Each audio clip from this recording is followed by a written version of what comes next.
Kia ora e te iwi and welcome to The Tube. Coming at you from Tātai Manawa here in Frankton, Tahuna, Queenstown. Ko Aotearoa Dad tēnei. And today we have with us Renata Cross, more commonly known as Ren, is that right? It's another name. I have great. a few different names. Yeah, a few names. Well, kia ora and welcome. Thank you. Thank you. So what I'll get you to do is just introduce yourself in whatever way you want to.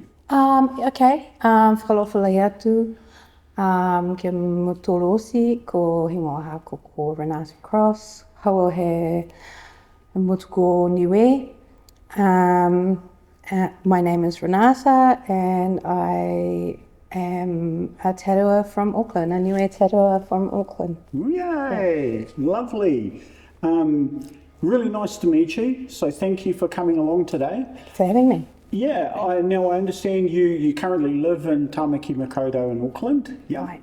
And you're just down for the weekly, what would we call it? The monthly celebration of Indigenous art forms that we've got down here at the moment. Mm-hmm. Yeah. So we're going to go all the way back to the start of Ren's early life, I suppose. So you were born in Auckland? Yep, I was born in Waitakere. Oh, yeah. In West Auckland, and raised in Riverhead, which is sort of northwest Auckland, until sort of intermediate school. We moved to Niue.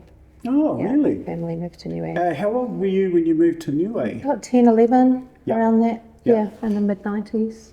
And was that, at that moment, 10 years old, it's really important age, and especially in your development, I suppose.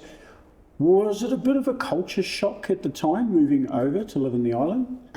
Yes. Yeah? Yeah, short answer, yes. Yeah. Yeah, we had just lost my sister, and I think my family, like my parents, needed a change of scenery. So, there were big changes happening anyway. Moving to Niue is it is a culture shock after being raised in Riverhead, which was, predominantly sort of Pākehā. Yeah. It was a shock, but it was a good shock. Yeah. And so you obviously continued your schooling there in Niue. Mm-hmm. Yeah. And how long did the family stay in Niue for? Well, my parents still live there. Right. Yeah.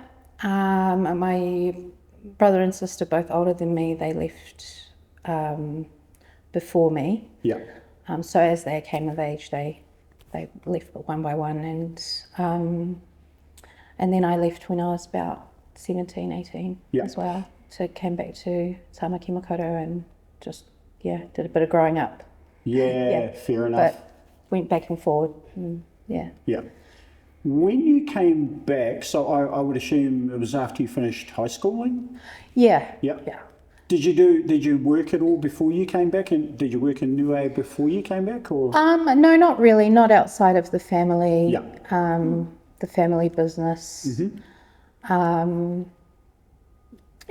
No, I just came back and started my family and just started work down here. Yeah, cool. Now, same question, because now you've been around 7 years back in Niue. Mm-hmm.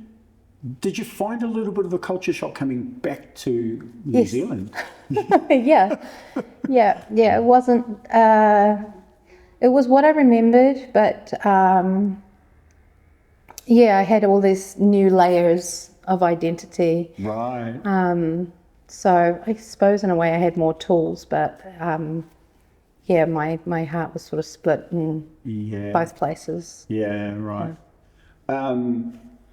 Before you moved to Niue, did your whole family still have, I would call maybe a cultural connection to Niue, or at a young age did you just see yourself as another Kiwi family? Well, because I'm half, my dad is Kiwi European, my mum's Niuean. Yep. So we have our Palangi family side. We had that in New Zealand. That's what we had. And yeah, I guess I was sort of an outsider in both places. Because you're in two worlds, right? Yeah, and I wasn't necessarily Palangi, and I wasn't necessarily Niuean because I wasn't born and raised there. And, so yeah, sort of just floated between two worlds and sort of identified with both. Right. At any given time. Went with whatever was easier and sort of rolled off the tongue easier, I guess you could say. Yeah. What was life like growing up in Niue? As like your day to day work? Was that similar to your day to day back in New Zealand, or quite different? No, not at all. It was definitely much different, just based on resources that are available. And or unavailable. Growing up there, day to day, everything was kind of stripped back. Yeah, right. We didn't have a TV. Yeah. I think the village only had a handful of TVs where everyone sort of congregated outside. Yeah, of course. My grandmother's was one of them. But we had music. And yeah, it was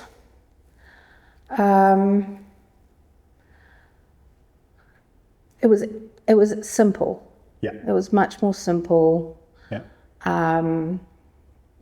But at the same time, having moved there from a different lifestyle, it was complicated. Yeah. Mentally complicated. Yeah. Plus I had undiagnosed ADHD, and so I was quite a naughty child. Oh, right. Yeah. High energy. Yeah, and just gave my parents a run for their money 100% of the time. Oh, no. Yeah.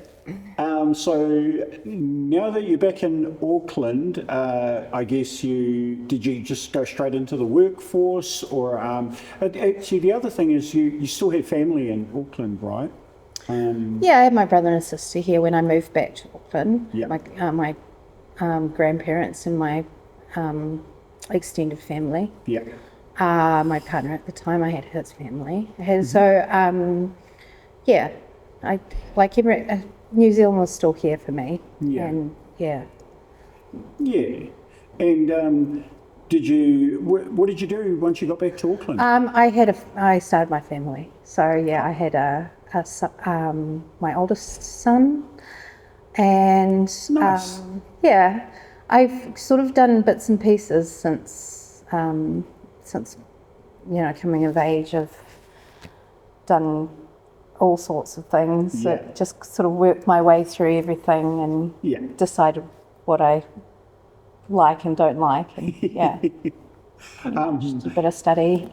Now, after you got back to New Zealand, did you live anywhere else, or has Auckland always been home from that point on? I lived back in Niue a couple you went of back times. again? Yeah, I went back and worked, and then I came back again, but otherwise it's just been Auckland. Auckland, yeah, great. And now, so your, I'm going to call it passion, is tattooing. Yep. Yeah. So how did you get into tattooing in the first instance? Was it straight into tattoo, or did you come through other artistic opportunities?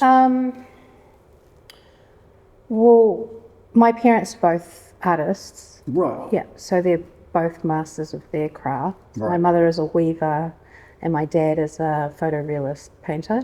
Oh, wow.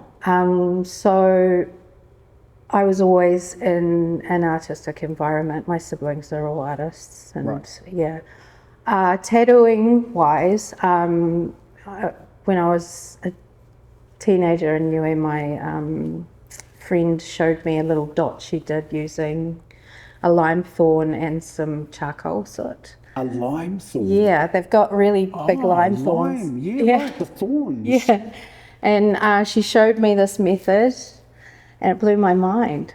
Like I was about 14, and I was just in awe of this taboo thing that was so easy to do. Right. And so naturally I went away and tattooed my hand. Yeah, it just felt, I don't know, there's a rush that comes with it. It just feels right. Yeah, right. Doing it felt right then. Got a nice big hiding for that one. Yeah. And that kind of solidified my resolve. Attention. My dream realised. But yeah, no, I went and went from there, tattooed a bunch of my friends. Yeah. There's some prison tattoos in the wild, just floating around from when I was a teenager, and people trusted me with their bodies. But that's where it started for me. That's where tattooing started, and back then it was the culture was such that it was very, very difficult to get into.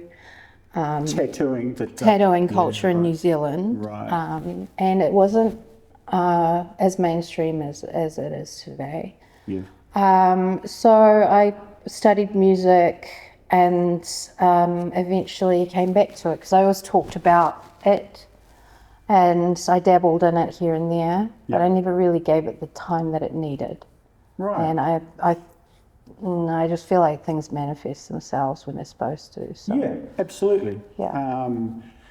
Now, in the early days when you were sort of trying it out, when you were showing a little bit of interest, what was your tattoo tool of choice? Was it a proper tattoo gun or?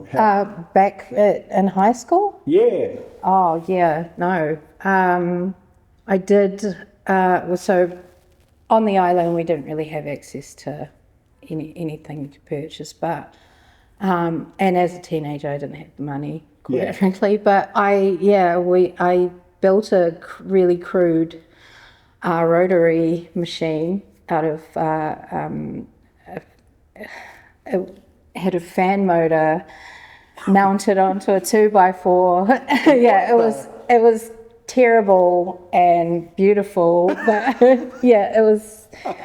So I used that with needles. It had like a brake cable attached to it, and then a brake cable. A bicycle brake. Yeah, it was terrible actually, but did the job.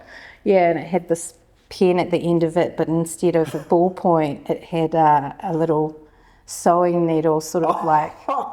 With each revolution it was going in and out. It was going in and out. Yeah. Oh, right. Yeah. Just like a sewing machine kind of thing. Yeah, kind of like a sewing machine. So it was a bit of a prison tattoo machine. It's pretty creative for a young person to come up with something like that. Yeah, I brought it home and I showed Dad. I said, Dad, look at this, and he was, I think, pretty impressed. He donated one of his legs to the cause, and so I tattooed Dad. You're joking. No, he's pretty open to the arts. So was it built in such a way that you had some level of control over it, or? No. He just had to. He just had to measure the deposition of ink and the pain of the person you're giving it to. And that's hilarious. Yeah. So we're kind of moving along a bit here because at some point you started to take it seriously as an art form, right? Yeah. So. And does that mean you went and learned under particular tutelage or? Yeah. So I apprenticed at a street shop in Albany. Oh, yeah. Under some veteran tattooers who had like 30, 40 years under their belt. Wow. Yeah. So they taught me pretty much everything I know in terms of technical ability. Yeah. And I have a quite an extensive background in beauty therapy, so I had to do all the bloodborne pathogen stuff through that, anatomy and physiology and a deep analysis of skin. Yep. But tattooing wise, I learnt everything from my mentors. Yeah. And I still will text them. Really? To this day? That's like, cool.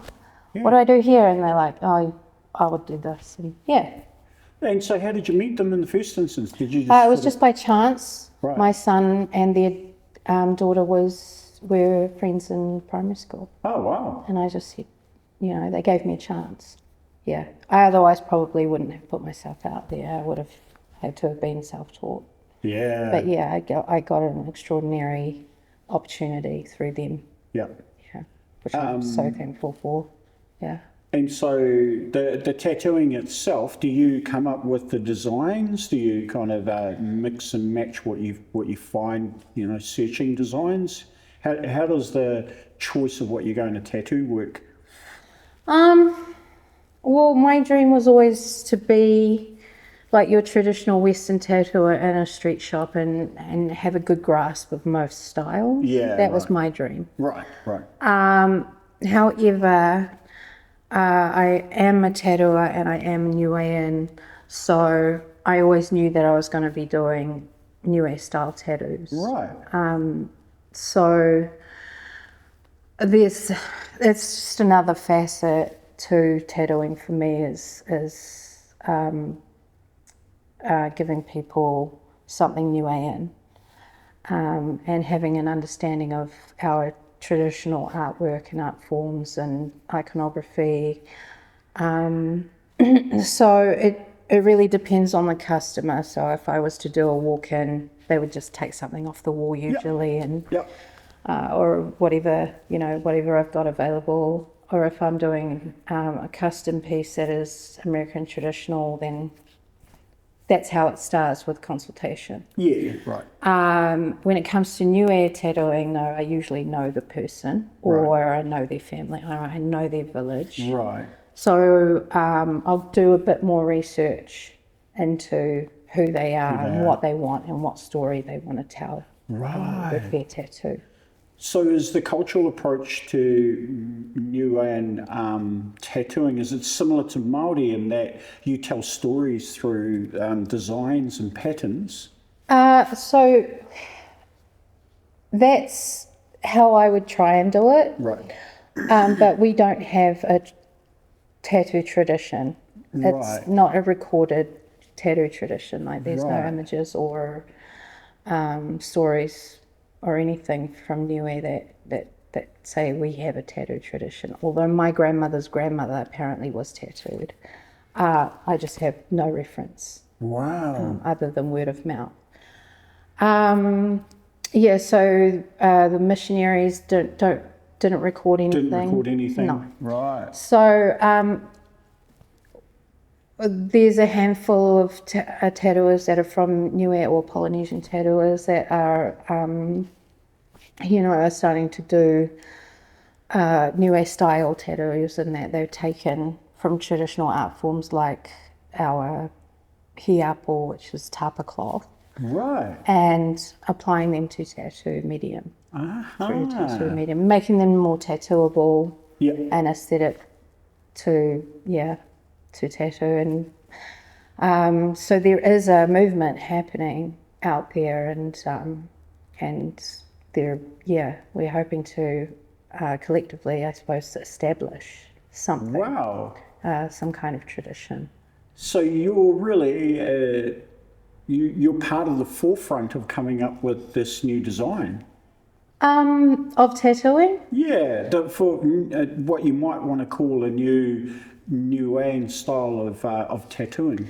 Yeah, or just, yeah. Bringing back sort of a cultural version of it. Yeah, or I like to think that the tattoo medium pushes also the Niue art form of hiapo, and hiapo is pushing, it's synergetic. Yeah. And that they are complementary to each other. But yeah, as far as being the forefront, there's a few of us out there. Nice. And it's and there's people doing beautiful Niue tattoo out there, tātātau.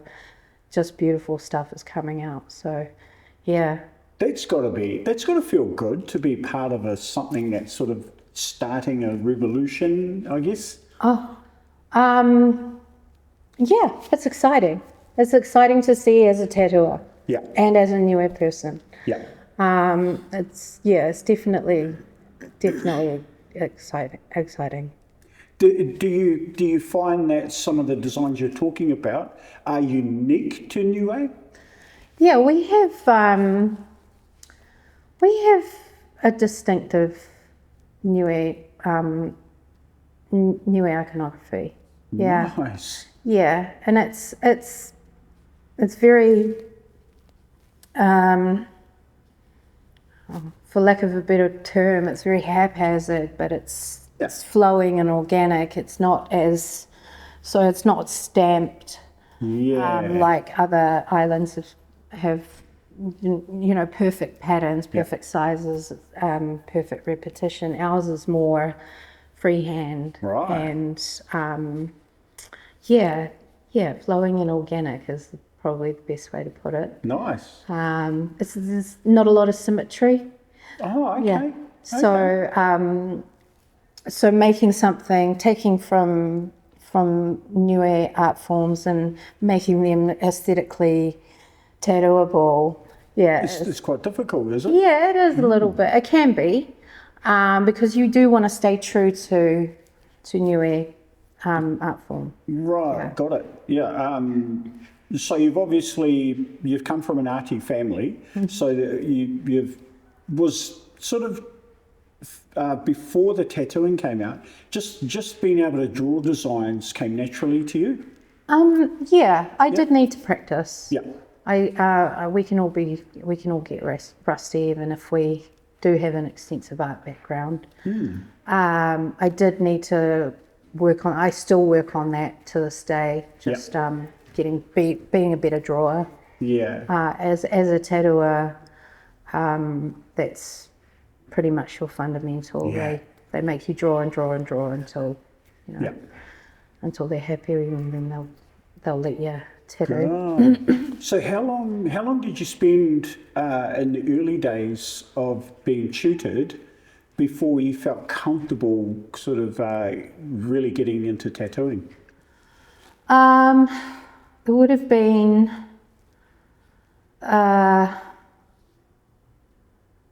no, they were pretty loose with me. So right from the start? No, not right from the start. Oh. No, it would have been, I was in there sort of about a year, and it was kind of part-time as well. So Right. I was working around having children. Right. And yeah, so it's hard to measure. Yeah. But they were happy, and I think that was due to all the practice I'd been doing prior to getting the apprenticeship, and then also anything I did before that even. I did dabble in art quite a bit before taking tattooing seriously. Yeah. Yeah, as an adult. What type of art? Like painting, that type of thing? Yeah, painting.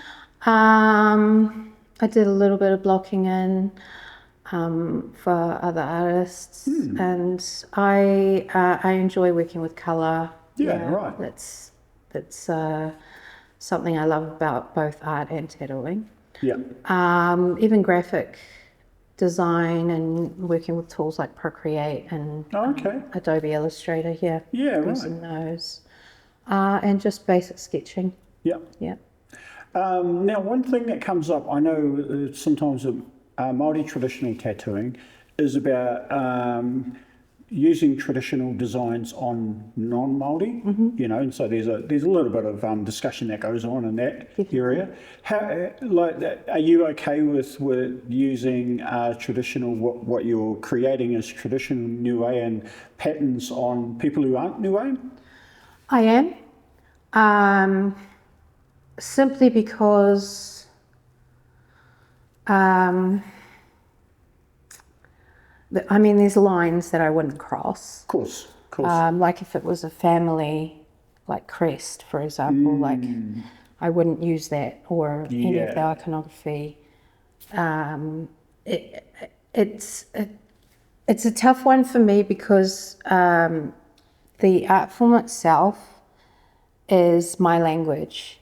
So it's really just telling their story in my language. Right, of course. So, but yeah, there are definitely lines I wouldn't cross, like except they're lines that I've put there because we don't have a tradition. We don't really have rules. So I guess you could say I've appropriated rules from other Polynesian islands, tattooing traditions, and Tāmaki as well. Right. Like how they have kirituhi, and so I would apply a sort of Niue style, but not necessarily our traditional iconography. Yeah, right.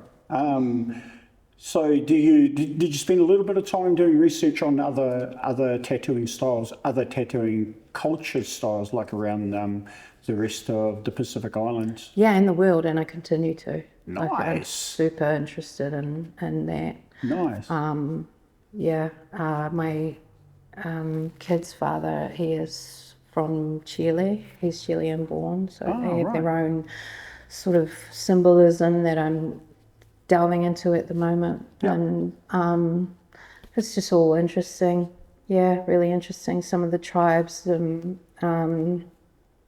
think it was Papua New Guinea, they use it medicinally. They use Tāmaki medicinally.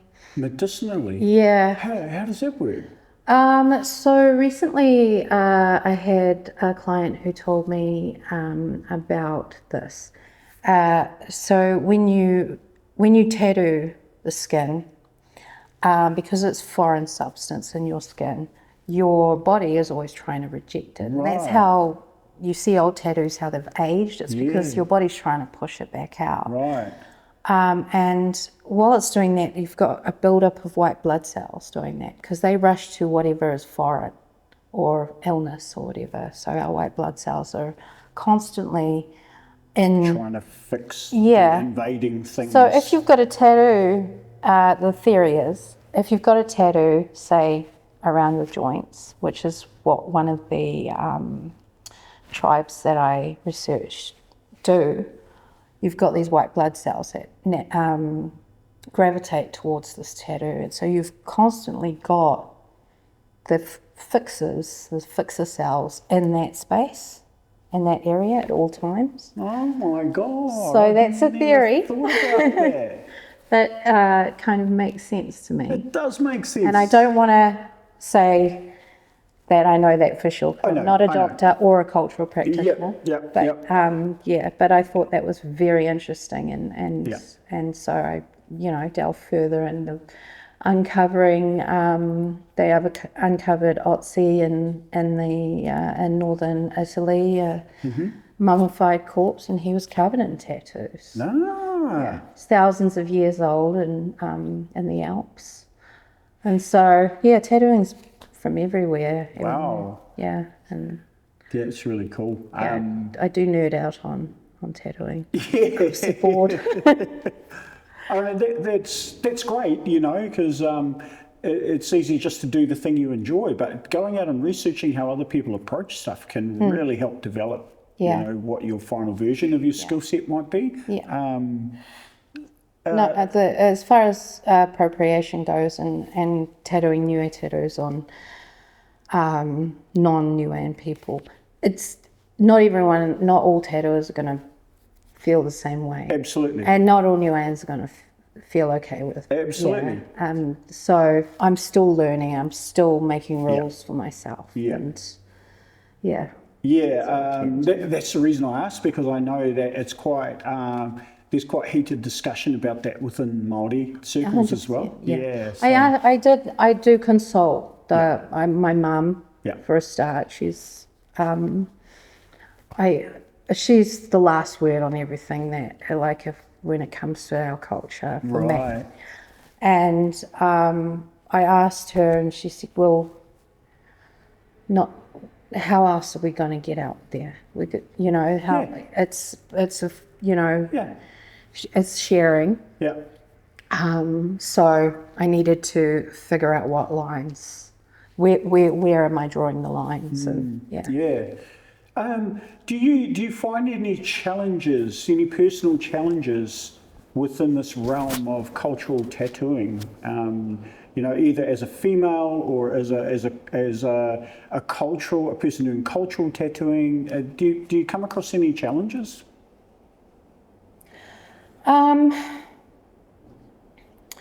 No. Great.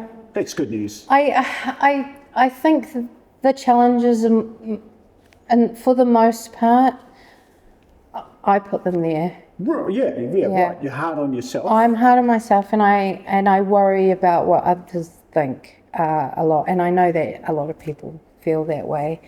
I am one of only, I think, 2 or 3 Niue tattooers that are female. Right. I'd love to touch base with anyone that any Niuean that's doing tattoo or wanting to. Yeah. Because I think it's important to get this out there. The Niue people want tattoo. For sure. And instead of back in my day when we used to get tattooed, we would just go with the generic Polynesian tattoo or Samoan tattoo, and now it's an exciting thing to give people back what's theirs. But yeah, as far as challenges go, I think I put them there. I think I'm my biggest challenge. That's great. And I'm really at the point, 45, so almost 45. I'm at the point where I care a lot less about what other people think. Yes.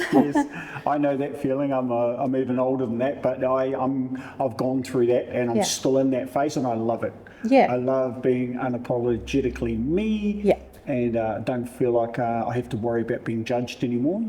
Because we've lived a life, and I'll be interested to know, since I would assume that you know some of the other Niuean tattoo artists. Mm-hmm. Would you say that your designs are unique in a sense that you could tell the difference between each other's patterns if you saw them? Yes. Yeah. But and they come from different backgrounds as well. Yeah, of course. So when I was growing up in Niue, my sister did a pretty extensive delve into studying hiapo Niue, which is our bark cloth. And she did these beautiful designs on them, and we studied the older stuff. That's sort of my background, but I know one talented Niue tattoo artist who comes from, who also is Māori, right? Iata, and he you can sort of see his background in his works, and there's a couple in Australia. You can tell the difference between artists, but I don't know if that's because I'm an artist and I'm looking closely at everything. Probably, You'd be able to spot the small things that the rest of us wouldn't be able to see, probably. Yeah. So I can, but I don't know if everyone can. Right. Yeah, we all come from different different backgrounds with different skills, and yeah. Great. So getting close to wrapping up, but I do have a question about, you know, where do you see your future with regard to the cultural tattooing? Is there a defined future here, or are you just sort of feeling it out and going along with where it takes you? Well, I never really set out to be a tattooer that just does Niue tattoo. My dream was to be able to do like all a wide range. Yeah, a range of stuff. Yeah.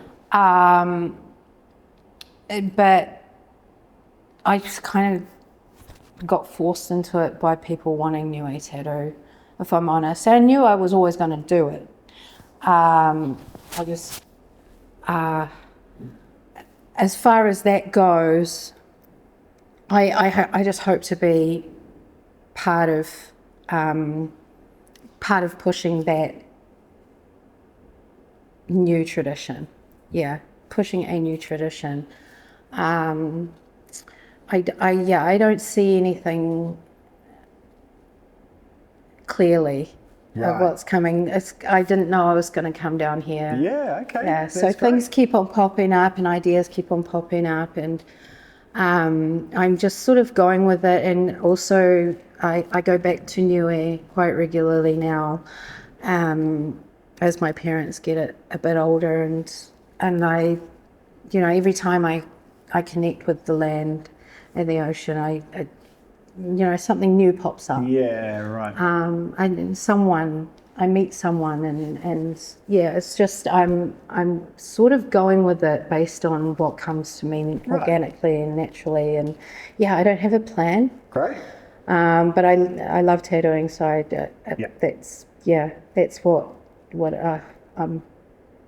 that's what I'm focused on, is just any kind of tattooing. Cool. Yeah. Yeah. Would you say that you're a person who decides based on logic, or based on just natural intuition, or do you kind of, you know, do you just get a feeling when a decision needs to be made? Would you know what kind of decision maker you are in that regard? No. Like, do you overanalyze a situation before you decide I'm going to Queenstown, or do you go, you know, I'm getting a feeling about this place, I might just go? No, I didn't think about it. I just said yes. Yeah, I just said yes. I'm gonna do that. Yeah. Yeah, I'm very impulsive. Yeah, great. That's actually what I was looking for. Impulsive, yeah. Yeah. Because, but you've obviously kept yourself safe even with those decisions, right? So, yeah. I probably fluked a lot of it, but no. Coming down here was a no-brainer because the person that brought me down here is family. Right. As well, you know, we're not related, but by blood, but she's family to me. Yeah. And what she put forward to me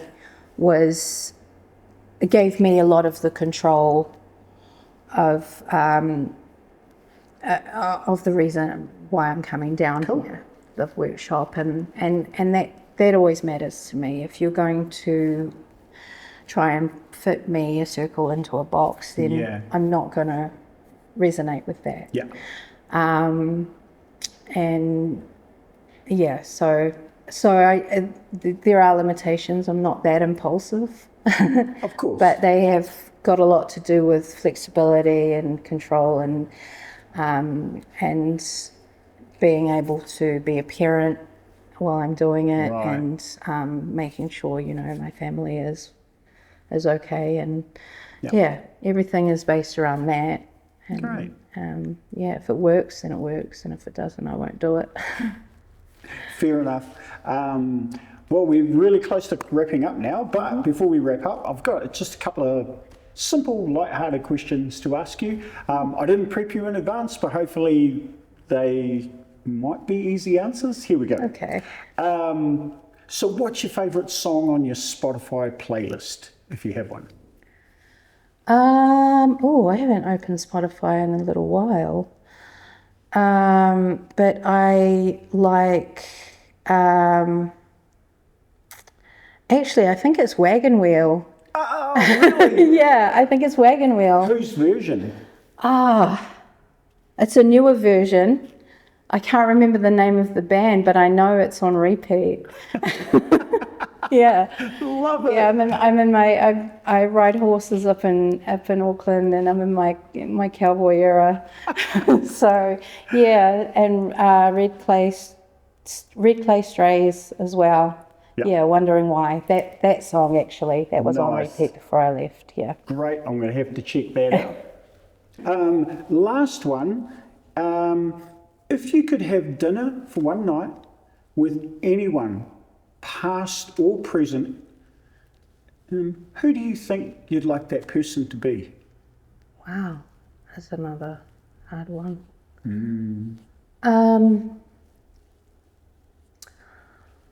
Probably my grandmother's grandmother. Right. Yeah. 'Cause she was tattooed. Yeah. Was that the one that was great? Yeah, she was tattooed. Apparently, according to my mother, she was tattooed. And she smoked a pipe and played cricket. Of course. All simultaneously, apparently. Oh, simultaneously. Yeah, she was on the cricket pitch with a pipe in her mouth. Oh my gosh. So she sounds like, and she's my namesake as well. Ah, Aida. right. So, and she's also my mother's namesake. So probably her. Yeah, I'd be keen to know about her. Fantastic. Good choice. Yeah. Well, in that case, that's us for this. E mihi atu nei ki a koe taku rangatira. Thank you so much for sharing your story with Thanks us. for having me. Yeah, it's been fascinating, and thank you for really informing me about tattooing and cultural tattooing in particular, and the whole idea of creating a new culture of tattooing for the Niuean people. Yeah. Loved it. So, if you enjoyed that, can you please give us a big thumbs up down the bottom there? And remember to subscribe to the channel, and we will catch you next time on The Tune. Mā te wā.